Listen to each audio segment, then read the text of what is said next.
आपला overhead line faulty झाली होती, म्हणून आपला इन्कमर पण ट्रिप झाला होता.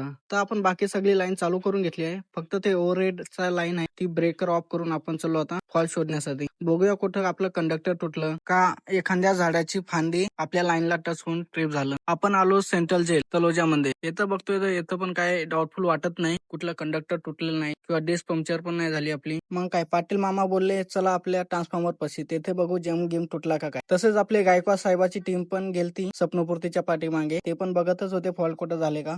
सेंट्रल जेलची लाईन सर्व बघून आपण आलो आता कुटुंब बंधन गावाकडे. त्यांच्या ट्रान्सफॉर्मर पाशी बघितलं इथं पण काय डाऊटफुल वाटलं नाही. जेम पण बरोबर होत्या. आम्ही तेवढं बघतो तर सर्वच बरोबर दिसते. मग समजत नाही आपली लाईन ट्रिप का झाली असेल. मग काय तेवढ्यातच आपल्याला गायकवाड साहेबाचा कॉल आला की कवा बिर्याणी झाली. कावल्यामुळे आपली लाईन ट्रिप झाली होती. तर या फॉल्टला कुठला फॉल्ट म्हणतात ते कमेंट्स करा. नंतर काय आपण आलो आता लाईन चालू करण्यासाठी. हे बघा लाईन चालू करायच्या आधी तुम्हाला एक सांगायचं आहे. तुम्हाला वाटते की महावितरणवाले फक्त लाईट गेल्यावर शांत बसतात. नाही भाऊ, तुम्ही बघताय ना आता आम्ही जेवणावर उठलो होतो. महावितरणच्या कुठल्याच कर्मचाऱ्याला वाटत नसेल की त्याचा एरिया बंद असावा आणि त्याचे कंझ्युमर आपले बिना लाईटीचे असावं म्हणून. कारण की याच्यात पण नुकसान महावितरणच आहे. चला जाऊ द्या, लाईट चालू केली आणि जाऊ आता आपण जेवण करायला. चला या जेवायला. अरे हा एक तर बोलायचंच राहिलं, लाईट बिल भरताय ना, लाईट बिल भरलंच पाहिजे. भेटूया आपल्या पुढच्या व्हिडिओ मध्ये.